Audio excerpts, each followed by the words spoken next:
Bismillahirrahmanirrahim. Assalamualaikum warahmatullahi wabarakatuh. Waalaikumsalam warahmatullahi wabarakatuh. Innal hamdalillah wa syukrulillah la haula wala quwwata illa billah. Asyhadu an la ilaha illallah wa asyhadu anna Muhammadan abduhu wa rasuluhu la nabiyya ba'dah. Qul in dalaltu fa inna ma adillu ala nafsi fa in tadaitu fa bima yuhi ilayya rabbi. Bapak Ibu, kawan-kawan sekalian yang berada di Google Meet ini, yang mudah-mudahan dirahmati, diberkahi oleh Allah Subhanahu wa taala. Semoga hidup kita ini selalu dalam ridhonya, sebagaimana ikhtiar-ikhtiar kita itu tiada lain hanya untuk mencari ridho dan rahmat Allah Subhanahu wa taala. Salawat dan salam semoga selalu tercurah kepada uswah kita Nabi Allah Muhammad Sallallahu alaihi wasallam beserta para sahabat dan pengikutnya, insya Allah termasuk kita semuanya, termasuk Anda semuanya, termasuk saya dan semuanya yang hadir dan menyimak pada kesempatan sore hari ini. Bapak Ibu yang dimuliakan Allah Subhanahu wa taala, materi sore ini saya diberikan tadi terkait dengan ikhtiar begitu. Dan pandemi ini belum berakhir, bahkan 2 periode. Ada PPKM gitu ya, dulu PSBB, sekarang PPKM gitu kan. 25 Januari kemarin harusnya sudah selesai, tapi diperpanjang lagi sampai tanggal 8 ini PPKM. Dan bahkan seluruh Jawa Tengah hari Sabtu Ahad tanggal 6 dan 7 besok juga akan ada di rumah saja begitu. Bapak Ibu, adanya PSBB, adanya PPKM, kemudian juga di rumah saja, ini adalah bentuk ikhtiar, ya. Bentuk ikhtiar. Ikhtiar untuk apa? Ikhtiar untuk agar supaya Allah segera mencabut, Allah segera mengambil yang namanya corona ini. Nah, ini adalah bentuk ikhtiar kita. Nah, Bapak Ibu yang dimuliakan Allah Subhanahu wa taala, jadi di atas segala ikhtiar itu, di atas segala ikhtiar yang optimal dan sikap tawakal kita itu, tawakal itu adalah menyerahkan diri kita kepada Allah, menyerahkan semuanya segalanya kepada Allah, hasil-hasilnya itu kepada Allah. Jadi ketahuilah bahwa ada izin Allah dan ridha Allah di dalamnya. Izin dan ridha Allah itu bisa diraih melalui cara-cara yang sesuai dengan ridhonya yang telah disyariatkannya. Jadi bukan cara-cara yang batil gitu ya. Kenapa Bapak Ibu kemudian setiap hari berangkat ke Hermina? Pagi sudah harus sampai di Hermina, sore harus mengikuti acara semacam ini, nanti 4:30 baru pulang. Sebenarnya jam 4 sudah harus pulang. Tapi kenapa kita harus berikhtiar seperti ini? Tiada lain dan tiada bukan adalah untuk mencari ridhonya Allah Subhanahu wa taala. Maka niatan kita itu adalah untuk ridha Allah. Sehingga kemudian Bapak Ibu sekarang bagi yang teman-teman punya tujuan lain kecuali untuk mencari ridha Allah, ayo kita luruskan dulu niat itu gitu kan. Luruskan dulu. Hermina itu sebagai sebuah wasilah saja. Wasilah untuk kita mendapatkan rezeki seperti itu. Wasilah untuk mendapatkan harta, wasilah untuk mendapatkan uang, wasilah untuk kita mendapatkan rezeki dari Allah Subhanahu wa taala. Jalannya, wasilahnya adalah Hermina, ikhtiar kita. Inilah ikhtiar kita, maka awalan ini saya ngajak kepada teman-teman sekalian adalah ayo kita luruskan niat dulu. Untuk apa sebenarnya kita itu masuk setiap hari ke Hermina, setiap hari ngurusi orang sakit, itu sebenarnya apa gitu kan? Apa hanya sekedar untuk mengumpulkan uang, hanya sekedar mengumpulkan pundi-pundi harta, mengumpulkan rupiah saja? Tentu tidak. Oleh karenanya luruskan niat terlebih dahulu sebelum kita sampai kemana gitu kan. Nah, karena kalau kita kemudian hanya tujuannya untuk mencari harta, mencari rezeki, mencari duit, mencari uang, rupiah, mengumpulkan rupiah dan sebagainya, naudzubillah, terlalu sempit gitu ya, terlalu sempit. Padahal ada ridha Allah di sana. Ridha Allah yang menjadi tujuan kita sebenarnya, kan begitu. Maka ketika Umar bin Khattab radhiyallahu anhu berkata, Nabi Shallallahu alaihi wasallam itu bersabda, seandainya kalian itu betul-betul bertawakal kepada Allah, sungguh Allah itu akan memberikan kalian rezeki sebagaimana burung itu mendapatkan rezeki. Burung tersebut pergi pagi, jadi burung itu pada pagi hari itu dalam keadaan lapar, pergi gitu kan, kemudian kembali sore harinya dalam keadaan yang kenyang. Kenapa? Karena ada ridha Allah di situ. Ini hadis riwayat Ahmad dan Tirmidzi dan juga Al-Hakim.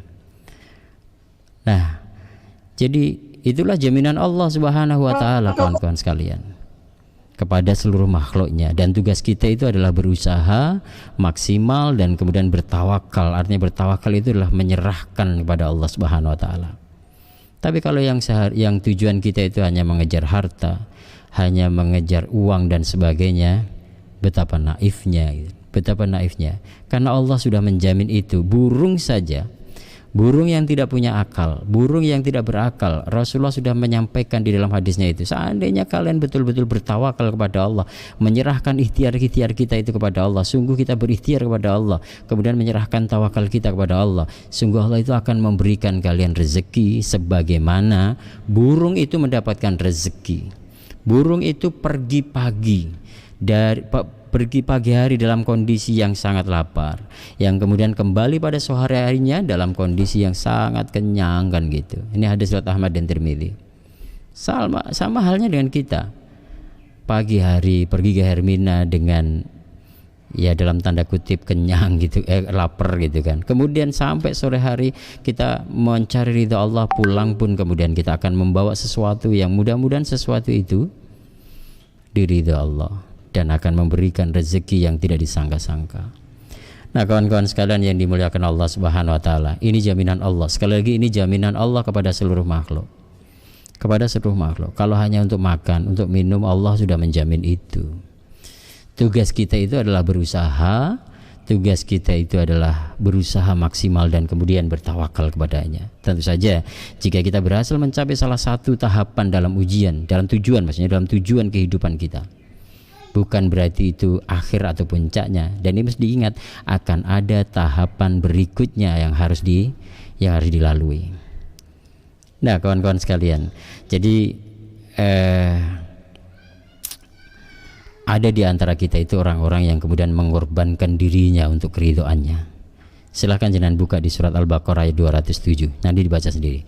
Dan di antara manusia, gitu kan, wa minan nasi may yashri. Jadi dan di antara manusia ada yang mengorbankan dirinya untuk meraih keridhaan Allah, dan Allah Maha Penyantun terhadap hamba-hambanya. Ini dalam surat Al-Baqarah, sekali lagi dalam surat Al-Baqarah ayat 207. Tak ada puncak kenikmatan hidup selain kita itu mendapatkan ridho dari Allah Subhanahu wa taala. Ridho Allah itu segala-galanya. Ridho Allah itu puncak dari segalanya. Puncak kenikmatan itu adalah ridho Allah.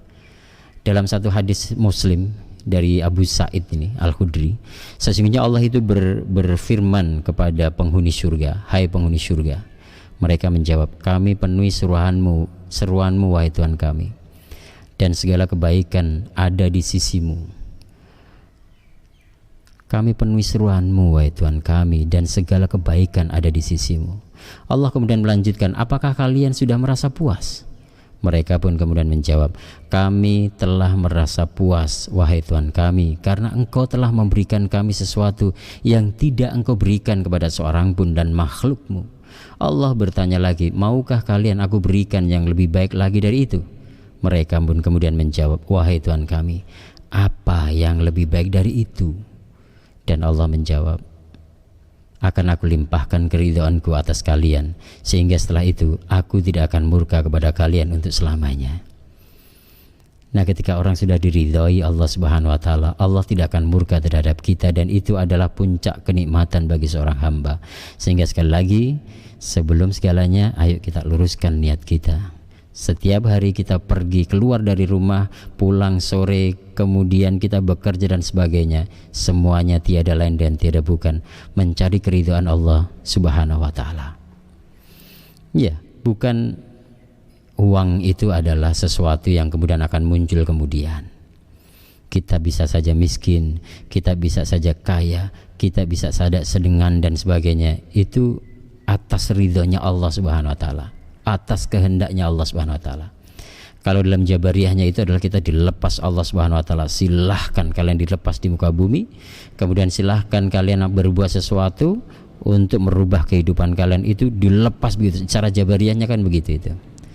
Dalam satu ayatnya, tapi dalam satu ayat itu Allah juga menyampaikan. Silahkan nanti teman-teman buka di surat Al-Isra ayat 30. Inna rabbaka yabsutur rizqa liman yasha wa yaqdir innahu kana bi ibadi khabiran basyira. Jadi inna rabbaka, sesungguhnya Tuhan kalian itu yabsutur rizqa liman yasha. Allah itu Tuhan Allah itu, Tuhan kita itu melapangkan rezeki liman yasha bagi siapa saja yang dikehendaki. Bagi siapa yang dikehendaki, wa yaqdir bi ibadi khabira, dan juga membatasi bagi siapa yang dia kehendaki. Lah, luar biasa ini. Sungguh dia itu maha mengetahui gitu kan. Dia itu maha, innahu kana bi ibadi khabiran basyira. Allah itu maha mengetahui, maha melihat hamba-hambanya. Jadi ketika disampaikan inna rabbaka yabsutur rizqa liman yasha wa yaqdir, Allah itu yang meluaskan rezeki kita, Allah yang menyempitkan rezeki kita, Allah yang memberikan banyak rezeki pada kita, pun Allah yang akan mengambil rezeki dari kita semuanya. Itu sudah kehendak Allah Subhanahu wa taala.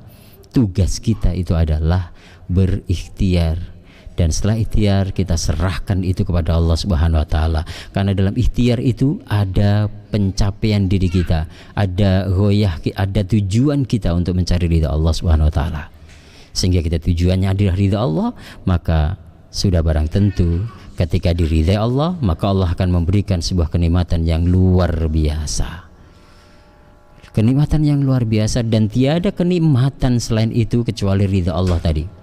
Karena ketika kita sudah diberikan ridha Allah, maka segalanya diberikan Allah Subhanahu wa taala. Segalanya diberikan Allah Subhanahu wa taala. Tidak ada lain. Allah akan berikan itu kepada kita. Karena puncak kenikmatan bagi seorang hamba itu adalah manakala kita mendapatkan ridha Allah Subhanahu wa taala. Ketika kita mendapatkan ridha Allah, Dewi itu rasanya dikei kemiskinan pun juga bahagia, diberi kekayaan pun juga ada kebahagiaan. Dalam kondisi apapun yang diberikan Allah Subhanahu wa taala, entah kita punya uang, entah tidak punya uang, entah utangnya oke, entah orang diutang, itu kita ada ridha Allah di dalamnya, maka ketenangan batin, ketenangan jiwa, ketenangan di dalam hidup akan kita rasakan. Dan ini luar biasa. Dan saya pernah memberikan satu ilustrasi, memberikan satu gambaran gitu ya. Jadi masalah harta, masalah kekayaan, kemiskinan itu urusan Allah Subhanahu wa taala. Itu urusannya Allah. Urusannya Allah Subhanahu wa taala, bukan urusan kita. Dialah yang akan meluaskan rezeki, dialah yang akan menyempitkan rezeki kita. Kalau dulu saya pernah memberikan satu contoh begini, ibu-ibu, bapak-bapak dan kawan-kawan sekalian. Cobalah misalnya bapak ibu atau ibu-ibu lah cari buah gitu ya, bahwa rezeki itu ketentuan Allah. Cobalah mencari buah di pasar buah misalnya. Di pasar buah jenengan melihat dari timur sampai barat itu berjejer, semuanya menjual buah. Itu kan pernah ya saya contoh ini ya. Semuanya jual buah. Dari timur ke barat semuanya menjual, adanya jeruk, pisang, pepaya, macam-macam di situ. Harganya pun juga sama. Jeruk 15.000 sekilo, pisang 25.000 satu dompel itu, dan kemudian sama, semuanya sama. Karena memang kulaane yo podo, manggone kulaan podo neng tawang mangu kabeh kulaane, sehingga harganya sama. Tapi coba tanyakan pada si ibu. Tanyakan pada si ibu yang paling timur kemudian menjual buahnya. Ibu, hari ini di sore hari itu ya, ibu hari ini jenengan mendapatkan berapa? Mendapatkan uang berapa? Si ibu itu menjawab, saya hari ini mendapatkan 10 juta mas. Luar biasa. Sampingnya kemudian ditanya, Mbak, kemudian jenengan sore ini dapat berapa bu? Saya cuma 5 juta. Sampingnya lagi berapa? Saya cuma 1 juta. Sampingnya lagi berapa? Saya cuma 3 juta. Paling barat berapa mbak jenengan hari ini?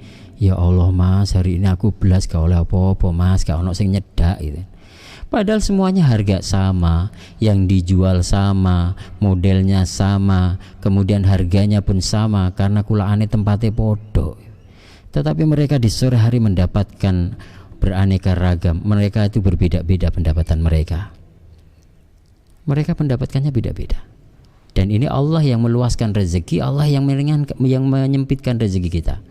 Tapi coba besoknya hari ditanya gitu, yang paling timur berapa? Ternyata dia tidak mendapatkan apa-apa. Sampingnya kemudian mendapatkan 5 juta, sampingnya 10 juta. Yang paling barat yang tadi tidak mendapatkan apa-apa, sekarang justru mendapatkan 50 juta coba. Dan itu yabsutur rizqa liman yasha wa yaqdir, itu di situ itu. Teman-teman sekalian yang berada di Hermina ini, ada yang sama gitu loh. Usianya pada sama, bekerjanya juga sama sebagai perawat gitu kan. Kemudian bojone yo padha mung siji tok, gak ono sing wani luweh gitu. Kemudian anak-anaknya juga sama, jumlah anaknya padha wis gitu kan. Ada yang anaknya 2, ada yang anaknya 3 gitu kan. Bahkan ada yang anaknya 8.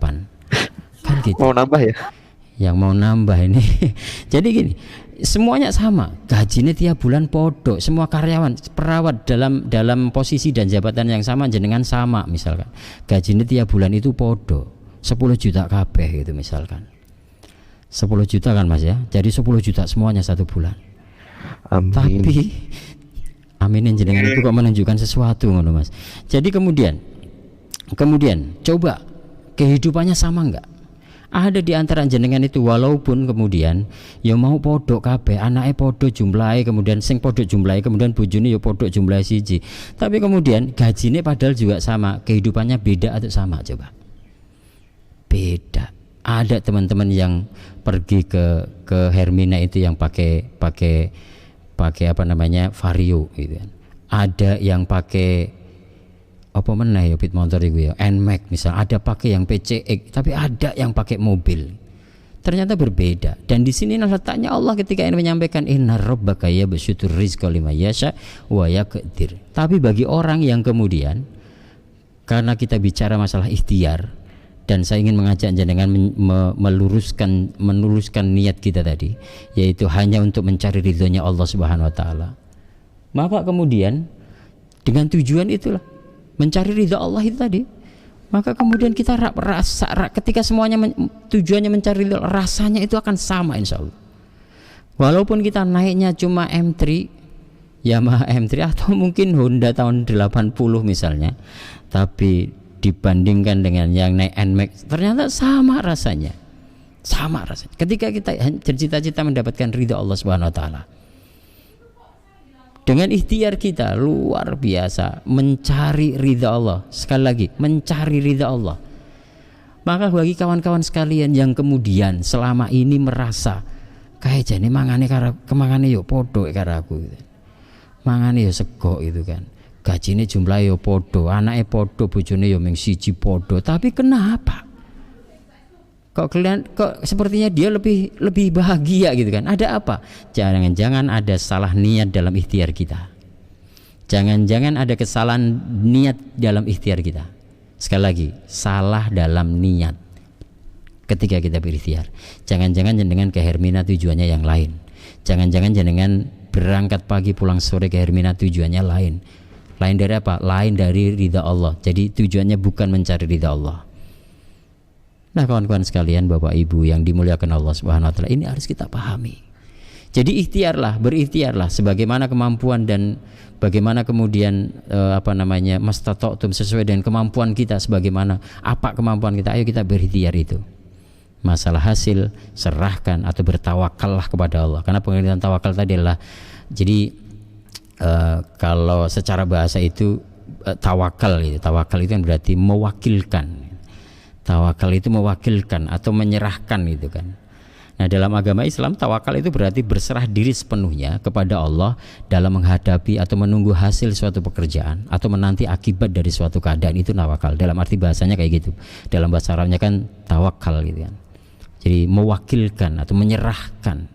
Setelah kita berikhtiar, ya Allah saya sudah kerja seharian ini ya Allah, sebagaimana yang Kau janjikan ya Allah, burung berangkat pagi dalam kondisi yang lapar, kemudian kembali pada sore hari dalam kondisi yang kenyang. Begitulah aku ya Allah, maka aku serahkan pekerjaanku ini kepadamu ya Allah, hasilnya aku serahkan kepadamu ya Allah, sebagai bentuk tawakalku kepadamu ya Allah.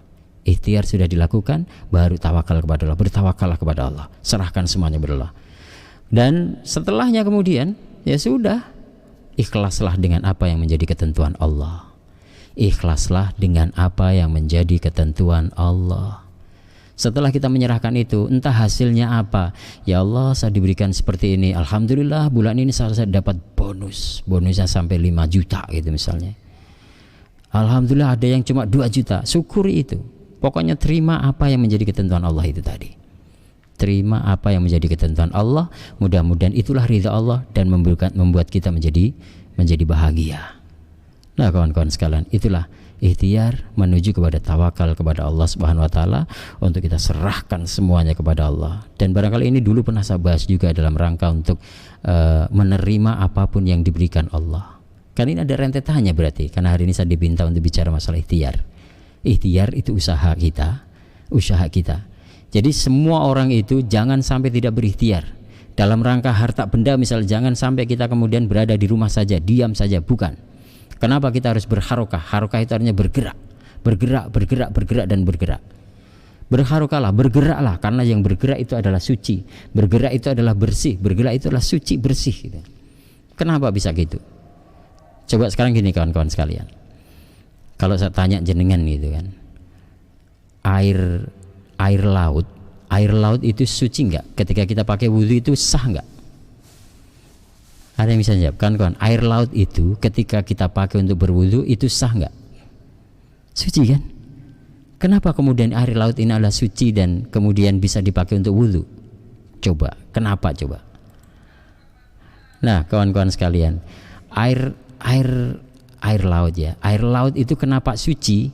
Itu karena yang pertama, karena dia itu gerak gitu kan, airnya gerak. Di samping jumlahnya sangat besar, jumlahnya, volumenya sangat tinggi, pokoknya jumlahnya banyak, airnya itu loh volumenya banyak, dia itu bergerak, maka dia suci, mensucikan air laut itu. Bahkan bangkainya pun, artinya ikan yang ada di dalamnya, bisa saja itu kemudian itu halal dimakan, ya kan, halal dimakan. Kenapa kemudian air lautan itu suci dan mensucikan? Kenapa air lautan itu bisa dipakai untuk berwudu? Kenapa diperbolehkan dan kenapa dia itu suci? Karena satu hal, airnya itu bergerak. Coba saya tanya lagi kepada Mas Koko, misalnya Mas Koko, air sungai itu kan, air sungai itu suci nggak? Air sungai yang mengalir dari atas sana, Bengawan Solo yang mengalir itu, ketika kita berwudu di situ, bisa nggak? Sah nggak? Sah kan? Sah kita pakai wudhu kan, itu air suci. Kenapa? Karena dia mengalir gitu kan. Walaupun air Bengawan Solo itu warnanya hijau, merah gitu, warnanya merah, tapi kita pakai wudhu, dia itu suci gitu.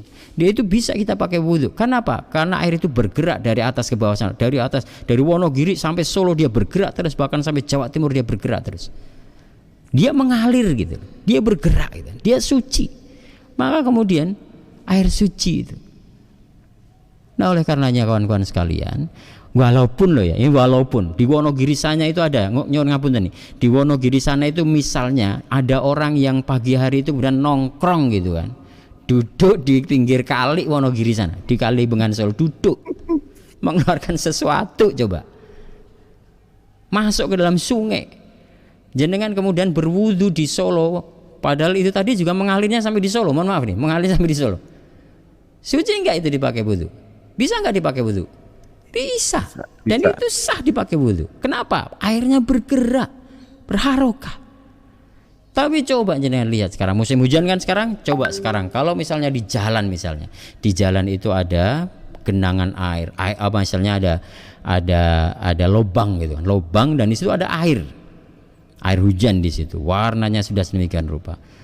Air yang menggenang di dalam lubang tadi, sah nggak ketika kita pakai wudhu? Hanya lubang kecil itu loh. Di samping karena jumlahnya belum sampai, dia tidak sah dipakai. Kenapa? Dia itu kan banyak penyakitnya, banyak bakteri dan macam-macam lah. Jangan lebih tahu lah. Air comberan yang kemudian berada di lubang dalan kuwi loh, yang kotornya bukan main itu. Dan itu ada banyak penyakit di situ. Kenapa? Di samping itu dia adalah air yang cuma berhenti saja, air ini memang mandek tok. Maka kalau kita, kawan-kawan sekalian, kita itu sebagai seorang muslim, sebagai seorang manusia, cobalah kalau kita tidak berikhtiar, kita hanya berada di dalam rumah, kemudian setiap hari di rumah, setiap hari kemudian nonton TV, cemilan, mangan, wes lah nang omah ya bentino, gak nang ngendi-ngendi wes. Gak pernah berikhtiar kita, tidak pernah kita bekerja untuk mencari rezekinya Allah, tak pernah pergi pagi dalam kondisi lapar kemudian pulang pada waktu sore dalam kondisi yang sudah kenyang. Tidak pernah seperti itu. Hanya berada di rumah saja, tidak pernah bekerja. Kon kerja gak gelem, kon ini gak gelem dan sebagainya. Dia nganggur di rumah. Coba apa yang akan terjadi? Bisa saja penyakit akan menghinggapi dia. Gaweane ngemil, obesitas, kayak iso kae gitu kan. Jadi kayak gitu. Makanya kemudian kawan-kawan sekalian dimuliakan Allah Subhanahu wa taala, ayo kita bergerak agar kita pun suci, agar kita bersih, agar kita sehat. Maka para dokter di sini kemudian menyarankan bergeraklah, berolahragalah, bergerak. Maka itu akan menjadi sehat dan suci. Gitulah. Beda ceritanya ketika air Bengawan Solo, walaupun rupane abang, rupane merah, buket, letek gitu kan, tapi ada aliran yang begitu kuatnya dari Wonogiri sampai Jawa Timur sampai Laut Jawa sana, yang kemudian mengalir terus, luar biasa. Dan air ini adalah suci, air ini bisa dipakai untuk berwudu. Nah kawan-kawan sekalian, itulah esensinya kita berikhtiar kepada Allah Subhanahu wa taala dan kemudian menyerahkan hasilnya kepada Allah Subhanahu wa taala. Tapi tadi di dalamnya sekali lagi, tujuan ikhtiar kita adalah mencari ridhanya Allah Subhanahu. Jangan sampai ditinggalkan. Jangan sampai ditinggalkan tujuan niat kita itu untuk mencari ridha Allah, karena itu adalah puncak kenikmatan yang sampaikan tadi. Puncak kenikmatan yang luar biasa. Maka itulah seninya berharokah itu di situ itu. Dalam rangka untuk ikhtiar itu menjadikan kita lebih sehat. Saya itu kemarin, saya ceritakan waktu tempo dulu itu, saya kemarin juga kena corona Agustus tanggal 24 itu. Apa yang saya lakukan? Saya tidak hanya diam di rumah, karena kenal dengan seorang dokter yang di Muwardi. Saya pokoknya minta dirawat di sana dan sebagainya, sampai itu sebagai bentuk ikhtiar saya. Walaupun sampai hari ini masih ada orang yang nggak percaya dengan adanya corona. Ada orang yang nggak, tapi saya kemudian berikhtiar untuk kemudian, saya punya komorbid masalahnya. Komorbidnya adalah gula darah yang tinggi. Jadi gitu. Tapi saya berusaha itu. Makanya dokter meminta saya, pokoknya kamu dalam 1 hari harus bergerak gitu kan. Walaupun hanya 30 menit harus bergerak. Bergerak. Agar apa? Agar kita sehat, agar kita juga mendapatkan kesucian dari Allah Subhanahu wa taala. Nah kawan-kawan sekalian yang dimuliakan Allah Subhanahu wa taala, ketika kita sudah berikhtiar, ketika kita sudah punya niatan untuk hanya untuk mencari ridha Allah, kemudian kita bertawakal, kita serahkan segalanya kepada Allah Subhanahu wa taala, baru kemudian tunggulah pada waktunya Allah akan berikan itu kepada kita. Sebagaimana materi yang dulu masih ingat jenengan ya, yang Allah terangkan, mayyattaqillaha yaj'al lahu makhraja. Kemudian Allah berikan rezeki, warzuquhu min haitsu la yahtasib. Orang itu kemudian, sebagai pembahasan minggu lalu itu membahas terkait dengan hablum minallah, hablum minan nas. Masih ingat ya? Jadi hablum minallah kita sudah akan tercapai manakala kita punya keyakinan yang besar kepada Allah, dan kemudian segala perbuatan kita, ikhtiar usaha kita itu mencari ridha Allah, kemudian Allah akan berikan segalanya. Maka dia memiliki, insya Allah akan diberi kedudukan yang tertinggi di hadapan Allah, karena dia sudah mencapai derajat ketakwaan. Dia mencapai derajat takwa, dia takwa kepada Allah Subhanahu wa taala. Sehingga ketika kita sudah bertakwa, yang kemarin saya ingatkan lagi, ke orang yang bertakwa itu pasti akan diberikan berbagai macam kebahagiaan. Bahkan ayat tadi menyampaikan mayyattaqillaha, ketika kita bertakwa, beriman kepada Allah Subhanahu wa taala, barang siapa yang bertakwa kepada Allah, yaj'al lahu makhraja, Allah akan menjadikan bagi dia itu adalah makhraja, jalan keluar dari segala permasalahan, dan kemudian warzuquhum min haitsu la yahtasib, Allah akan berikan rezeki baginya itu dari jalan yang tidak disangka-sangka. Itulah kemudian menjadi orang yang bahagia. Maka ketika sudah menjadi seorang yang bahagia, jadi indikator kebahagiaan itu sudah akan bisa terlihat. Ketika ikhtiar kita, kemudian niat kita benar, kemudian kita serahkan kepada Allah, maka dia akan menjadi bahagia. Indikatornya akan kelihatan. Kemarin saya sampaikan, indikatornya itu orang yang bahagia itu diantaranya adalah qalbun syakirun wa lisanan dzakirun wa zaujatan mu'minatan. Ini satu indikator yang disampaikan. Salah satu itu juga disampaikan oleh Ibnu Abbas. Liyattakhidhu ahadakum qalban syakiran wa lisanan dzakiran wa zaujatan mu'minatan. Jadi ketika orang itu indikatornya apa? Ketika dia sudah betul-betul ikhtiar, dia sudah berusaha bekerja, kemudian dia niatannya itu adalah untuk mencari ridha Allah, Allah akan berikan, maka kemudian akan terlihat dari dia itu setelah diberikan Allah, apapun itu yang diberikan Allah, maka liyattakhidhu ahadakum, mesti dia qalban syakiran. Mesti dia akan bersyukur atas apa yang diberikan Allah. Itu cirinya dan ini indikatornya. Qalban syakiran, hati yang selalu bersyukur pada Allah, dan ini ada kaitannya dengan menerima apapun yang diberikan Allah, titik. Menerima apapun yang diberikan Allah, titik.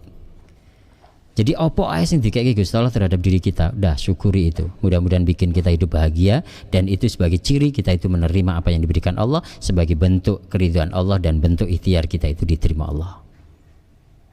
Jadi seperti itu. Maka terima apa yang menjadi keputusan Allah. Terima apa yang menjadi kehendak Allah dan menjadi yang diberikan Allah kepada kita. Pokoknya diterima wae, ora usah do neko-neko. Gak usah do protes kepada Allah, diterima apapun yang menjadi keputusan Allah terhadap diri kita. Kalau diri kita itu mendapatkan gaji 10 juta, tetapi kok kita masih merasa kurang terus, sudah luruskan niat dulu. Jangan-jangan ada sesuatu yang salah di situ. Iyalah, mungkin secara duniawi kita kurang. Kadang kala Allah itu memberikan kita. Enggak ini kok. Kita perhitungkan itu kadang tidak masuk akal kok. Di matematika itu tidak matematika duniawi kadang tidak masuk, tetapi ternyata matematika akhiratnya Allah, matematikanya Allah kadang masuk. Bukan kadang, pasti masuk. Cobalah teman-teman yang mungkin gajinya 5 juta misalnya, 5 juta, anaknya sudah jumlah 8 orang, anaknya 5 orang gitu. 1 bulan bayarannya satu anak saja 1 juta misalnya. Seperti anak saya misalnya di A5 itu 1.200.000 misalnya. 2 situ yang 1, padahal anak saya 4. Kalau dihitung secara matematika kelihatannya tidak masuk. Tapi ternyata mudah-mudahan saja itu bisa dimasukkan Allah dalam matematikanya, kan begitu. Ini bentuk menerima apapun yang diberikan Allah kepada kita. Dalam rangka qalbun syakirun, mensyukuri apapun yang diberikan Allah di dalam hati kita, dan itu bentuk tanda kita menerimanya. Tapi kalau dalam hati kita tidak pernah ada rasa syukur gitu, sing dikeke Gusti Allah selalu kita protes gitu. Yang diberikan Allah kepada hidup kita selalu enggak menolak, diterima, tetapi dengan cara kemudian kayak ini Gusti Allah katanya sayang kepadaku katanya dan sebagainya. Tunggu apa yang akan terjadi ketika itu terus kita lakukan. Tak ada kebahagiaan di dalam hidup ini. Kalau kemudian kita tidak berikhtiar dengan benar dan tidak berniat dengan benar, apa kemudian nek awake dhewe gitu ya, awake dhewe misalkan dalam 1 bulan kekurangan duit, kekurangan harta, kekurangan rezeki dari Allah, kemudian awake dhewe nangis neng omah, nangis ngeloh drojos ngasih loe sak ember misalkan, apa kemudian akan mak bedunduk arep ono duit itu? Enggak juga kan? Maka syukuri itu apa yang menjadi ininya Allah, syukuri saja, terima saja. Mudah-mudahan kita itu mendapatkan ridhonya Allah dan kita mendapatkan sesuatu yang berlebih di akhir nanti. Coba jenengan pernah enggak melihat wajah istri jenengan gitu? Saya yakin, saya sering tanya ke jamaah pengajian itu, jenengan istri jenengan itu doh ayu-ayu napa mboten to Bu? Semua menjawab ayu gitu kan. Ayu. Tapi pernah enggak bapak-bapak jenengan itu suatu ketika melihat istri jenengan, mas-mas yang di Hermina ini, pernah enggak suatu ketika jenengan melihat melihat bojone jenengan itu sing ayu kuwi mau, ketika sudah melihat gitu kemudian mengatakan alhamdulillah ya Allah ternyata bojoku ayu dhewe sak Hermina ya Allah itu. Pernah enggak jenengan berpikir itu? Mengatakan kayak itu pernah enggak? Saya kok enggak yakin ya jenengan pernah mengatakan itu. Yang rumah sakit Hermina Purwokerto ini kelihatan gambarnya, saya juga pernah apa enggak ya kayak gitu ya. Jadi itu, Pak. Kenapa? Pernah itu Pak Purwokerto Pak. Oh pernah tuh. Artinya gini, melihat istrinya gitu loh, melihat wajahnya, ya Allah alhamdulillah ya Allah aku bersyukur kepadamu mendapatkan istri secantik dia ya. Ternyata istriku cantiknya bukan main ya Allah, ayu dewi sak Hermina. Kok aku ora yakin nek ngono kuwi. Ibu-ibu pun aku juga nggak yakin ketika melihat wajah suaminya di rumah. Ya Allah terima kasih ya Allah alhamdulillah aku dikai bojo gantenge kaya Mas Koko iki ya Allah. Saya yakin kok ya enggak kayak gitu ya. Nah sekarang mulailah, ayolah. Dulu kan saya pernah bercerita kan itu terkait dengan apa namanya, kunci kebahagiaan itu adalah syukur dan sabar itu kan. Kalau jenengan masih ingat itu. Jadi saya pernah apa dulu itu dengan Ustadz Amamiruddin itu, Amamiruddin kalau jenengan masih ingat itu. Jadi di Bandung itu Pak Am itu cerita. Di Bandung itu ada suami istri. Suami istri ini itu luar biasa Pak hidupnya. Bahagia, nyaman, tentram. Tidak pernah ada konflik, tidak pernah ada ora pernah padu, wis pokoknya uripe nyaman tentrem ayem. Padahal saya pernah ceritakan, padahal si istrinya itu kan wayune ora umum. Sak Hermina gak ono sing nandingi. Jarine Ustaz Ami itu nek dibeji ayune itu 9,7 gitu kan. Coba di sini yang ayune mbak-mbak yang 9,7 lambekan tangan rak rawani coba. Dan ini padahal bojone iku sing lanang, iki critane Ustaz Am lho, nek protes nang Ustaz Am nanti. Bojone iki mau sing lanang itu ora patek ganteng gitu kan. Nek dibeji jadi cuma 2,1. Banyak kan di sini yang 2,1 kan. Jadi kayak gitu. Tetapi hidupnya ini wayem tentrem, gak pernah konflik, gak pernah padu. Suatu ketika ditanya sama Ustaz Am, Dek, Mas gitu kan, Mas yang suaminya. Jadi orang dua ini suami istri ketika berjalan di depan kita ini barangkali di antara kita ada yang menyatakan, iki kok ora Allah kok nggak adil banget gitu ya. Iki wong wayune kok ngene kok itu ming kaya ngono gitu kan. Sahrini kok itu sarono ya Allah gak matuk banget gitu kan. Gak klop gitulah maksudnya itu kan. Kecak sekupu gitu kan. Itu mungkin ada yang menyatakan, tapi itu sudah sekufu menurut Allah. Itu sudah sesuai dengan Allah. Ditanya sama Ustaz Mas, kowe kok uripmu kok bahagia men Mas? Uripmu kok tanpa tentram nyaman, enggak ada konflik, enggak ada padu. Padahal bojomu ayune ra umum, rupamu ya gak patek bagus ya Mas itu. Kuwi kuncine opo kan itu kan. Maka kemudian dia menjawab, oh gini loh Ustaz, saya itu bahagia nyaman tentram hidup saya itu karena setiap hari itu saya berkata kepada istriku, wahai istriku yang paling ayu di Wisak Bandung, ono apa Mas? Aku lo alhamdulillah seneng banget, aku seneng banget duwe bojo kaya kowe. Aku bahagia punya istri semacam engkau. Aku bersyukur kepada Allah mempunyai istri secantik engkau. Mengono kuwi tok Mas. Iya Mas. Iya Ustaz. Kemudian si istri saya kemudian berkata kepadaku, aku ya ngono Mas. Lah piye? Aku ya ngono. Aku ki sabar banget di bojo kowe Mas itu. Paham ya maksud saya ya? Jadi ternyata kuncinya itu sabar dan syukur. Si suami syukur mendapatkan istri secantik itu dan si istri tadi bersabar memiliki itu gojekannya Ustaz Am. Sabar dan syukur itu. Mudah-mudahan ini kunci kebahagiaan kita, berkat ridha Allah, kemudian Allah berikan segalanya, berkat ikhtiar kita, ridha Allah, kemudian tawakal kita kepadanya. Lisanan dzakiran, selalu berucap, selalu berkata dengan lisan yang baik. Lisan ini lo gunakan dengan kalimat-kalimat yang apik. Ucapkan kalimat-kalimat yang baik dalam lisan-lisan kita itu. Itu cirinya orang yang bahagia. Ciri ini orang bahagia ini mesti ucapan setiap harinya itu baik. Apa yang diucapkan dalam mulutnya itu adalah ucapan-ucapan yang baik, kalimat-kalimat yang baik. Tidak akan muncul dalam kalimat-kalimat dalam dari lisannya itu adalah lisan-lisan yang berkata kotor. Enggak, pasti dia akan berkata baik. Nah, kemudian yang terakhir wa zaujatan mu'minatan 16:26 ya, zaujatan mu'minatan. Jadi cirinya orang yang memiliki kebahagiaan itu adalah zaujatan mu'minatan, memiliki pasangan hidup yang mukmin. Gimana itu? Tu'inu ahadakum ala amril akhirah. Dia yang selalu saling bekerja sama. Tu'inu ahadakum, di antara mereka itu bekerja sama untuk mencari akhiratnya Allah. Dalam hal urusan akhirat itu dia selalu bekerja sama gitulah. Jadi kayak gitu. Nah, kawan-kawan sekalian yang dimuliakan Allah Subhanahu wa taala, itu ya bentuk ikhtiar kita, kemudian niatan kita harus kita luruskan, kemudian serahkan semuanya kepada Allah dalam artian kita bertawakal kepadanya. Maka ketika kita sudah melakukan itu, barulah kita menunggunya. Allah yang akan memberikan kepada kita, sebagaimana inna rabbaka yabsutur rizqa liman yasha wa yaqdir tadi. Allah akan meluaskan rezeki kita, Allah yang akan menyempitkan rezeki kita. Itu urusan Allah Subhanahu wa taala, bukan urusan kita. Bukan urusan kita. Urusan kita itu adalah ikhtiar, berdoa, bertawakal, kemudian menerima apapun yang menjadi ketentuan Allah. Itu tugas kita. Kalau itu sudah kita lakukan, apapun yang diberikan Allah, rasanya kita penak-penak wae. Dewi kita di cleaning service, Dewi itu jadi perawat, Dewi itu jadi direkturnya rumah sakit, Dewi itu jadi apapun, itu kita akan menerimanya dengan lapang dada dan rasanya kita penak-penak wae. Dan bahkan kebahagiaan seorang cleaning service mungkin lebih besar dibandingkan dengan seorang direktur, manakala tingkat tawakalnya, tingkat ikhtiar dan tawakalnya menerima apapun yang diberikan Allah itu berbeda. Saya yakin akan ada kebahagiaan bagi yang seperti itu tadi. Terima kasih kawan-kawan sekalian. Mohon maaf bila ada banyak salah kata. Hari ini cuma 3/4 jam aja ya, mohon maaf. Saya serahkan kembali waktunya ke Mas Koko, mudah-mudahan ada manfaatnya. Bila itu validnya, assalamualaikum warahmatullahi wabarakatuh. Waalaikumsalam warahmatullahi wabarakatuh. Waalaikumsalam warahmatullahi wabarakatuh.